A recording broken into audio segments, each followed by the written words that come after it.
네, 오늘 오후에 나눌 말씀은 요한복음 20장 15에서 18절 말씀입니다. 요한복음 20장 15에서 18절. 네, 저랑 함께 교독을 하겠습니다. 20장 15에서 18절 말씀입니다. 20장 15에서 18절 말씀. 네, 저부터. 네, 예수께서 이르시되 여자여 어찌하여 울며 누구를 찾느냐 하시니 마리아는 그가 동산집인 줄 알고 이르되 주여 당신이 옮겼거든 어디 두었는지 내게 이르소서 그리하면 내가 가져가리이다. 예수께서 마리아 하시니 마리아가 그로 이르기 말로 라보니 이는 선생님이라 하니라. 예수께서 이르시되 나를 붙들지 말라. 네가 아직 아버지께로 올라가지 아니하였느냐. 너는 내 형제들에게 가서 이르되 내가 내 아버지 곧 너희 아버지 내 하나님 곧 너희 하나님께로 올라간다 하라 하시니. 막달라 마리아가 가서 제자들에게 내가 주를 보았다 하고 또 주께서 자기에게 이렇게 말씀하셨다 하니라. 아멘. 네, 오늘 나눌 말씀의 제목은 예수 부활의 여인이라는 제목으로 특별히 그 막달라 마리아에 관해서 말씀을 좀 나눠보고자 합니다. 요한복음을 이제 잘 보면 세 명의 마리아가 등장해요. 요한복음 2장에 예수님의 그 육신의 모친이셨던 그 모친 마리아. 그 다음에 이제 요한복음 12장에 가보면은 베다니 마리아가 나오고요. 그 다음에 요한복음 20장 오늘 본문에 보면은 막달라 마리아. 이 세 명의 마리아가 그 동일한 마리아라는 이름으로 요한복음에 이제 예수님의 그 공사역이라고 하는데 3년 반이라고 하는 그 예수님의 공사역에 아주 중요한 굵직굵직한 시간 때마다 이 마리아라고 하는 세 명의 인물이 등장을 하고 있어요. 그러니까 이것은 아주 신비롭고 아주 중요한 그 어떤 의미 때문에 사도 요한이 요한복음에 이렇게 이제 마리아들을 소개하고 있는데 이 마리아들이 도대체 무엇일까? 한번 곰곰이 생각해 본 적이 있었습니다. 답은 아주 간단한데 교회입니다. 주님의 종 사도 요한이 머릿속에 그리고 있는 교회는 어떠한 존재가 되어야 하는가를 세 명의 마리아를 통해서 말씀을 하고 있어요. 왜냐하면 그 첫 번째 모친 마리아를 보면은 요한복음 2장에 보면은 이 모친 마리아는 예수님의 말씀에 전적으로 순종하는 마리아로서 등장을 합니다. 그걸 우리가 이제 좀 어려운 말로 선지자적 교회다. 이렇게 선지자로서의 교회. 그게 바로 이제 그 교회의 첫 번째 모습입니다.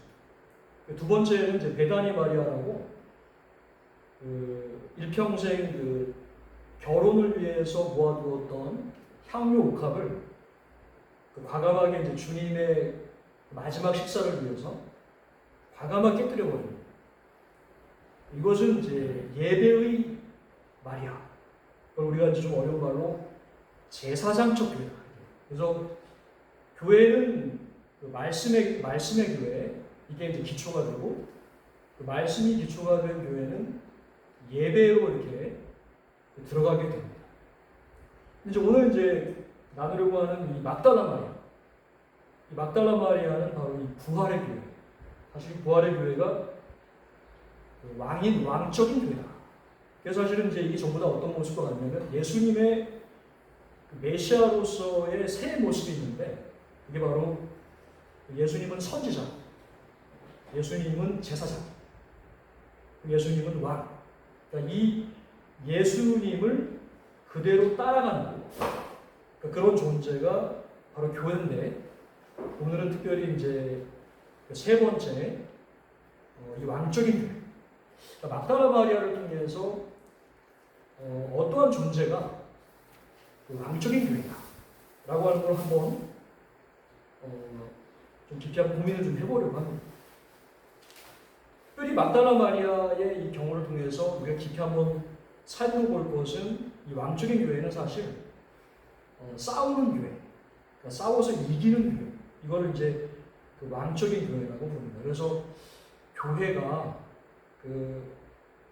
이 말씀도 충만하고 예배도 충만하지만 결국은 이 세상과 이 세상 신인 마귀를 싸워서 이기는 이 전투, 이것은 사실 매우 중요한 요소입니다. 왜 그러냐면 성경은 우리가 그냥 평화로운 세계가 아니라고 얘기합니다. 왜냐하면 이 세계는 사실 아주 치열한 영적 전쟁 가운데 있고 우리의 원수, 예수님의 원수죠. 예수님의 원수가 시퍼렇게 살아있다라고 얘기를 하고 있어요. 그 시퍼렇게 살아있는 원수가 바로 이제 우는 사자와 같이 으르렁거리면서 온 천하를 왔다 갔다 하는 그 마귀다.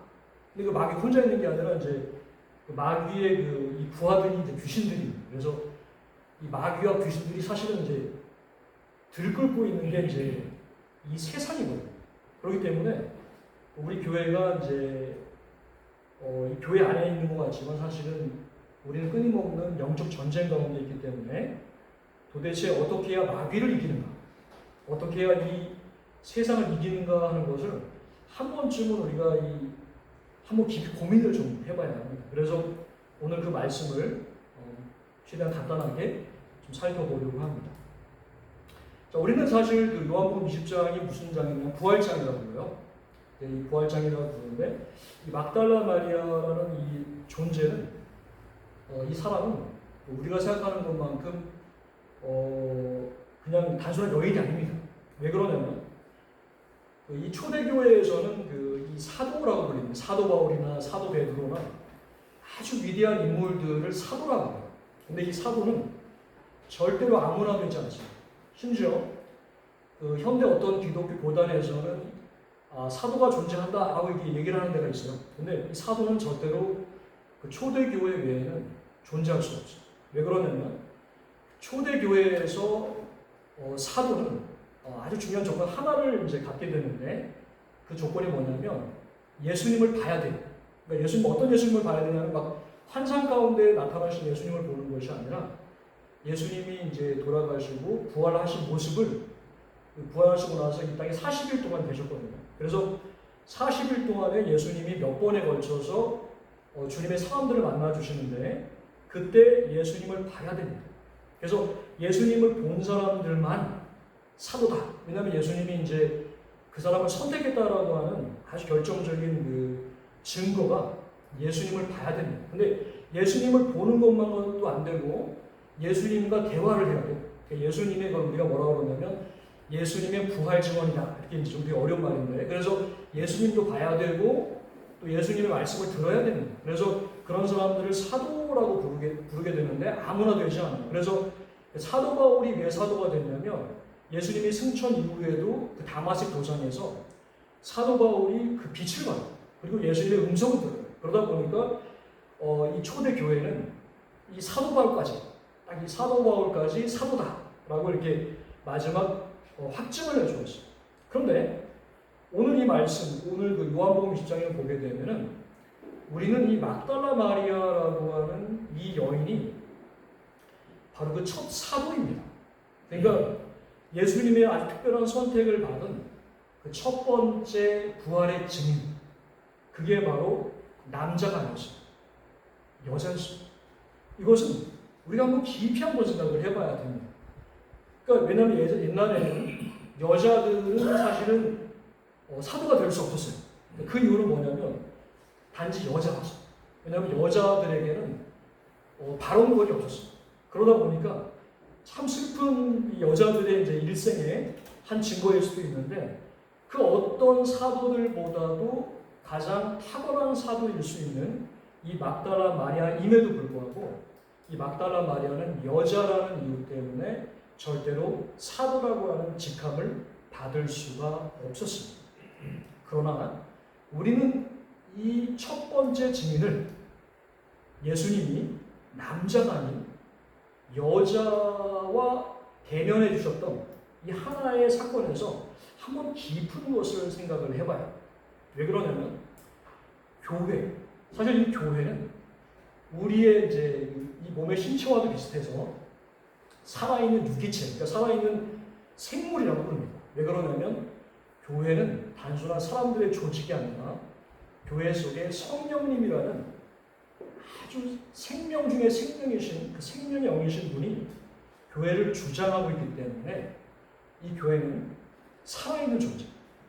그래서 이 살아있는 존재 중에서 우리 몸을 보게 되면 아는데 우리 몸에는 사실은 크게 두 개의 중요한 기관이 있습니다. 그게 바로 뭐냐면 머리 그리고 하나는 심장입니다. 그러니까 머리는 드러나요. 남자 사도들처럼 이 교회의 위대한 직분자들은 분명히 남자 사도들이었어요. 그러나 이 머리가 머리 되게 하기 위해서는 이 머리 뇌라고 하는 이 존재는 이 심장에서부터 5초가 이 피가 흐르지 않으면 멈춥니다. 그리고 이 심장이라고 하는 이 존재가 얼마나 이제 특별한 존재냐면 심장은 뇌가 죽어도 이 심장은 뜁니다.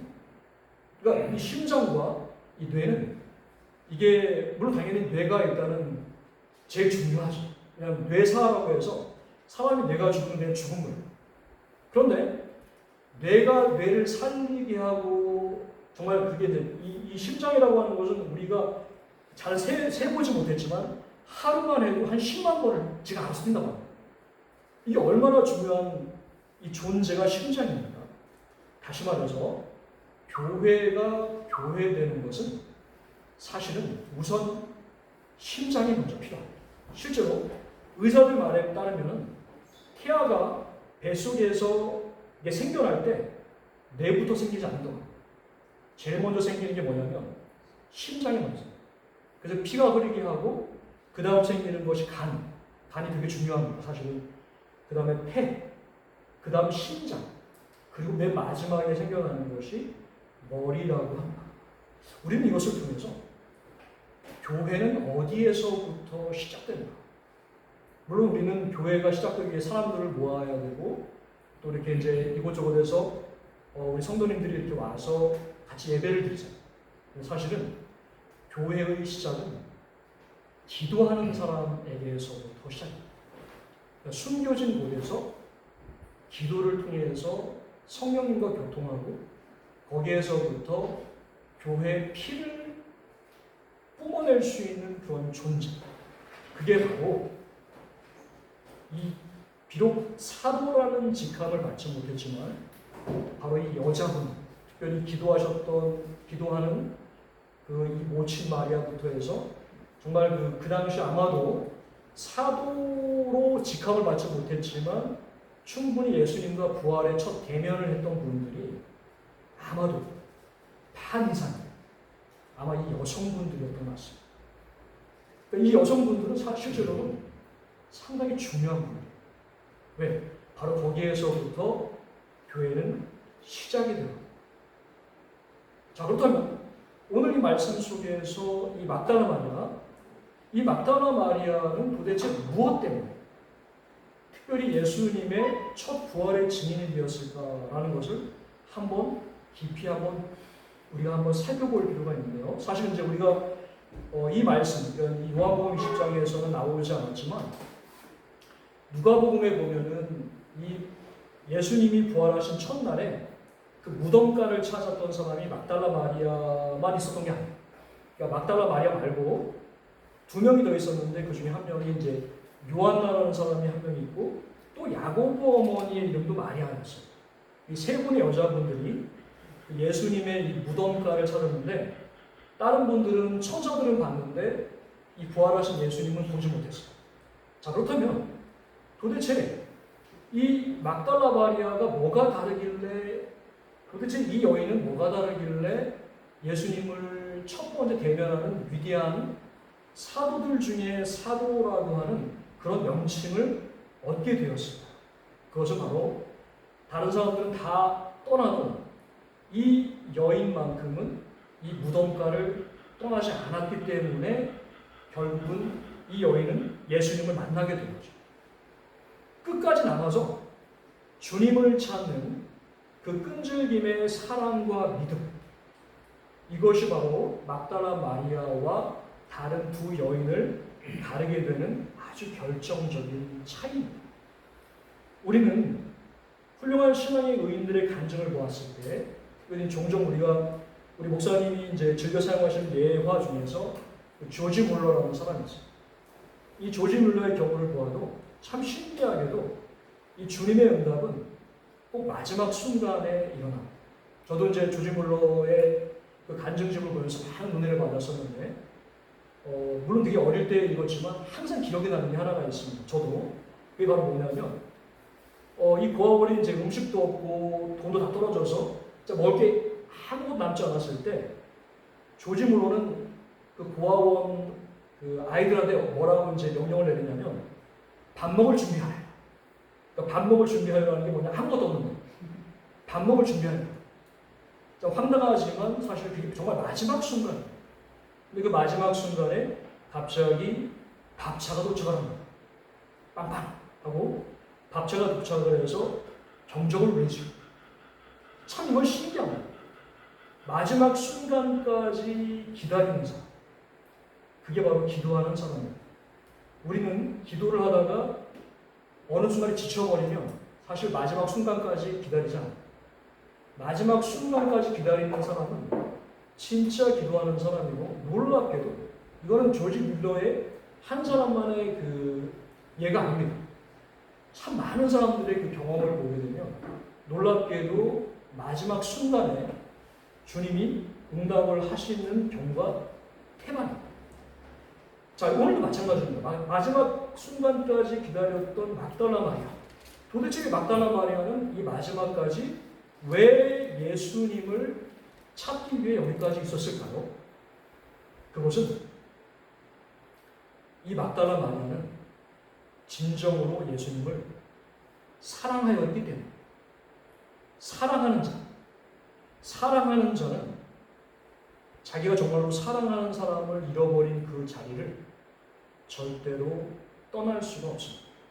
최근에 우리 사회에 참 안타까운 여러 그 심각한 참사들이 있었어요. 벌써 11년이 되었는데, 11년 전에 그 단원 안산구의 300명 애들이 그 세월호에서 모두 떼죽음을 당합니다. 불과 3년 전만 해도 이태원 거리에서 159명의 젊은 우리 아이들이 예기치 않게 죽게 되었어요. 배가 인양을 되고 그 다음에 시체를 거둘 때까지 그 부모들은 평상시에는 한 번도 가볼 일이 없었던 그 팽목항이라는 곳에서 죽치고 앉아서 오랫동안 그 자리를 지킬 수밖에 없는 거죠. 심지어는 시체를 발견하지 못했던 5명의 부모와 지인들은 무려 2년 동안 그 하염없이 그 자리를 떠나지 않았다라고. 사랑하는 사람은 그 자기가 사랑하는 것을 잃어버린 그 자리를 절대로 떠나지 못합니다. 오늘 이 막달라 마리아의 이 마지막까지 남은 것은 그가 주님을 사랑했기 때문에 끝까지 남아서 이 막달라 마리아는 그 부활하신 바로 그 첫 부활의 예수님을 만났다는 거죠. 자, 그럼 도대체 이 막달라 마리아는 도대체 왜 그렇게 예수님을 사랑하게 되었을까? 오늘 저는 이제 이 말씀을 좀 깊이 생각을 해보게 되었어요. 그런데 안타깝게도 우리는 성경에서 막달라 마리아가 어떻게 예수님을 만났는지 알 수는 없어요. 그래서 저도 이제 알 수가 없었기 때문에 이제 곰곰이 이제 기도를 하면서 좀 더 성경을 찾아보았어요. 그러다가 중요한 실마리 하나를 발견을 해보게 됐는데, 그게 바로 뭐냐면, 물론 지금 뭐 찾아서 이렇게 하기에는 이제 시간이 많이 걸릴 것 같아서, 그게 바로 누가복음 이제 7장. 누가복음 7장에 물론 찾아보면 낫겠지만 제가 간단하게 설명을 해드립니다. 누가복음 7장에 보면은 또 한 명의 향유를 예수님께 부은 어떤 여인이 나오게 됩니다. 그 여인이 예수님의 발에 향유를 붓고 자기 눈물로 예수님의 발을 적시고 계속 눈물을 흘려요. 물론 우리는 이 누가복음 7장에 나오는 여인이 막달라 마리아라는 것은 알 수는 없어요. 그러나 우리는 이 말씀을 통해서 이 말씀이 막달라 마리아일 수 있는 가능성을 깊이 한번 생각해 볼 필요가 있습니다.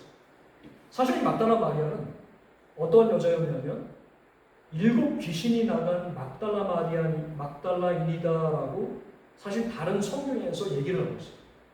그러니까 막달라 마리아는 어떻게 예수님을 만났는지 우리가 알 수는 없지만 그 여자의 과거는 7 귀신이 점령한 막달라 마리아였던 거죠. 근데 누가복음 7장 37절에 보면은 뭐라고 얘기를 하고 있냐면 그 동네에 죄를 지은 한 여자가 있어서라고 이렇게 말씀을 하고 있어요. 7 귀신이 들렸다는 것은 이 여인은 상당히 이 사탄에 점령당했던 여자였을 뿐더러 사실 이 여자는 상당히 하나님 보시기에 많은 죄를 지었을 가능성이 많습니다. 그러다 보니까 예수님께서 뭐라고 말씀하시냐면 그 여인을 보고 뭐라고 말씀하시냐면 그녀의 많은 죄가 사하여졌다. 이는 그녀의 사랑함이 많음이로다라는 말씀을 주다. 주님을 사랑한다. 누가 주님을 사랑한다. 물론 오늘 우리가 오전에 목사님 말씀을 우리가 들으면서 사랑이라는 주제를 가지고 말씀을 들었어요. 물론 우리는 이 오전의 설교를 통해서 우리가 서로 사랑하자. 근데 사실은 이제 이 사랑하는 것만큼 정말로 힘든 것은 없는 게 사랑입니다. 사람을 사랑하는 것도 사실은 이렇게 힘들 것만. 주님을 사랑한다라고 하는 것은 사실은 가장 힘든 것 중에 하나인 거죠. 도대체 우리는 어떻게 해야 주님을 사랑할 것인가? 심지어는 내 옆에 있는 형제, 자매도 사랑하기 이렇게 힘들거나 보이지 않는 하나님을 우리는 어떻게 해야 사랑할 것인가? 라고 하는 이 부분을 한번 깊이 고민을 해볼 필요가 있습니다. 그런데 아까 제가 말씀을 나눴던 그녀의 많은 죄가 사하여졌다. 이는 그녀의 사랑함이 많음이다. 이 말씀 속에서 저는 도대체 이 여인, 물론 저는 이 여인이 막달라 마리아라고 확신을 하고 있는데 이 여인이 사랑을 많이 했기 때문에 죄가 사여진 것이 아닙니다. 반대입니다. 이 여인이 그가 저지른 흉악한 범죄와 쓸모없는 지나간 과거, 그러나 이 모든 것들을 감싸주시고 그 모든 죄를 용서해 주신 예수님의 사랑, 예수님의 용서 때문에 이 여인은 거기에서 주님에 대한 감격을 갖게 되고 바로 그것 때문에 예수님을 그 다른 어떤 사람보다도 사랑을 하게 되었다는 것이죠. 우리는 여기서 한번 그 10명의 문둥병자를 한번 생각해 볼 수가 있는데 10명의 문둥병자가 길을 가다가 예수님을 봐요. 그리고 예수님한테 부탁을 해요. 우리를 고쳐주십시오. 예수님은 그들에게 이 고침의 은혜를 베푸세요. 근데 그 중에 한 명 사마리아 문둥병자만 와서 예수님 감사합니다 라고 얘기합니다. 우리는 예수님께 기도해서 많은 복을 받을 수가 있습니다. 심지어는 병이 치료받을 수가 있습니다. 그러나 그것이 우리를 예수님을 사랑하게 만들지 않습니다. 왜? 우리가 더 사랑하는 것은 병을 고침받는 내 사업이 번창하게 됩니다. 내 자식이 잘 되는 것이 더 사랑하기 때문에 사실 우리가 아무리 기도 응답을 무수히 받아도 결국 우리가 예수님을 사랑하는 데는 부족하다는 것입니다. 예수님을 사랑하는 방법은 바로 이 막달라 마리아, 누가복음 7장에서 말하는 이 여인의 모습과 연결되어 있는 것 같습니다. 어떻게 주님을 많이 사랑하느냐? 그것은 바로 용서입니다. 주님의 기적을 경험하고 큰 복을 받았다고 주님을 사랑하게 되는 것이 아니라 우리는 예수님을 나의 구원자, 내 죄를 용서하시는 구주로 만날 때만 우리는 주님을 진정 사랑하게 됩니다.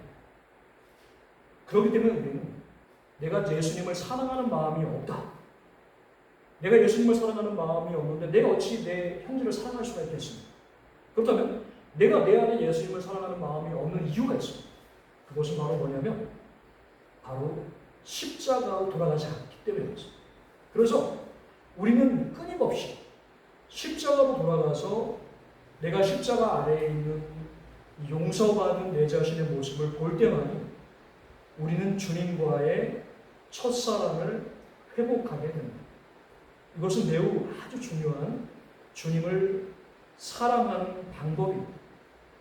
도대체 왜 이것이 주님을 사랑하는 방법인 동시에 바로 이것이 왕적인 교회, 사탄과 싸워서 이기는 중요한 무기인가? 라는 것을 한번 생각해 볼 수 있는데 그것이 바로 사도 바울이 디모데후서 2장 1절에 이렇게 말씀합니다. 내 아들아, 그러므로 그리스도 예수 안에 있는 은혜 가운데서 강하여라. 우리가 사탄과 싸울 때 우리가 어떠한 무기로 사탄과 싸울 때 사탄은 물러갈까요? 성경이 이것도 되게 구체적으로 얘기를 해줍니다. 사실은 성경은 이 영적 전쟁에서 중요한 무기들을 여러 개를 제시해 주는데 가장 첫 번째는 기도와 금식입니다. 두 번째는 예수님이 광야에서 사탄을 물리쳤을 때 바로 이 암송된 성경 구절로 사탄을 물리칩니다. 때로는 우리는 이 찬양과 이 선포라고 하는 이것도 상당한 무기입니다. 과연 이런 영적인 무기들이 무기로서 효과를 발휘하기 위해서는 거기에 뭐가 더 붙여져야 될 것인가 하는 것을 생각해 보았을 때 그것은 바로 은혜입니다. 은혜. 근데 왜 이 은혜가 영적인 무기가 되냐면 바로 이 은혜에 있을 때만 우리는 예수님을 사랑하기 때문에 그렇습니다. 예수님을 사랑하기 때문에 우리는 사탄을 물리칠 수 있는 거죠. 그동안 저는 참 여러 형제 자매들을 겪어보면서 물론 제가 이제 어릴 때부터 이렇게 경쟁 심리가 저도 되게 많아가지고 교회 생활을 하면서도 나는 쟤보다 좀 나아야겠다 이런 생각을 하면서 막 되게 열심히 했어요. 진짜 열심히 최선을 다해서 열심히 이제 신앙생활을 했었는데 다른 사람들은 다 이렇게 이제 예를 들어서 기도도 열심히 하면 이제 새벽기도 열심히 가가지고 끊임없이 내가 쟤보다는 한 30분 더 해야겠다. 뭐 말씀을 암송을 더 많이 암송을 하고 뭐 전도도 더 많이 하고 그러니까 이런 더 많이 하는 것을 통해서 내가 좀 더 센 사람이 되네 이런 생각들을 한 적이 있어요. 그런데 한 번은 어떤 친구를 보았는데 그 친구를 도저히 못 이기겠더라. 뭘 못 이기겠냐면 기도를 해도 저 친구는 막 저처럼 무박스럽게 기도하는 게 아니라 너무나 은혜롭게 기도해요. 새벽 기도를 가도 막 기쁨으로 가고. 저는 그렇게 생각을 했죠. 다른 사람들은 다 내가 한번 경쟁으로 하면 이겨볼만 하겠는데 이 사람만은 못 이기겠다. 이게 바로 어떤 사람이냐면 하나님의 은혜로 충만한 사람. 이 하나님의 은혜로 충만한 사람은 이거는 세상에서 가장 센 사람입니다. 제가 센다라고 느낄 정도면 사탄은 가장 무서워하는 사람이 은혜로 충만한 사람. 근데 이 은혜로 충만하다는 거에 가장 중요한 가장 원천, 가장 중요한 요인 그것은 다른 것이 아니라 십자가입니다. 예수님의 십자가를 끊임없이 묵상하고 예수님의 십자가를 통해서 아, 내가 용서받은 그 은혜가 크구나 라고 하는 이 은혜를 아는 사람은 끊임없이 주님을 더 많이 사랑하고 이 주님을 향해 더 많이 헌신하고, 그렇기 때문에 결국은 이 사람은 모든 것은 나의 나 된 것은 내가 된 것이 아니라 하나님의 은혜가 나를 만들었다. 이 사람이 되어야 우리는 사단을 이길 수가 있습니다. 로마서 8장 37절. 우리를 사랑하시는 이로 말미암아 우리가 넉넉히 이긴다. 바로 오늘 저는 이 막달라 마리아가 왜 왕적인 교회로서 사탄을 이기는 강력한 전사가 됩니다. 그것은 그가 어떤 사람보다도 기도를 많이 하거나 어떤 사람보다도 말씀에 능한 사람입니다. 어떤 사람보다도 전도에 강한 사람이기 때문에 마귀가 그를 무서워하는 것이 아닌 것을 알게 됩니다. 그것은 바로 하나님을 사랑하는 자. 근데 그 하나님을 사랑하는 것은 바로 예수님의 십자가에서 자기를 용서하신 그 사랑이 크도다. 끊임없이 고백할 수 있는 이러한 사람이 결국은 사탄을 이기는 왕적인 교회, 사탄을 제압하는 바로 왕적인 신자가 되는 가장 강력한 비결이다라는 것을 말씀을 드리고자 합니다. 그래서 우리 교회가 이 막달라 마리아처럼 그러한 하나님의 은혜, 십자가의 은혜로 충만한 교회가 되고 또 우리 성도님들 되기를 주님의 이름으로 축복합니다. 아멘.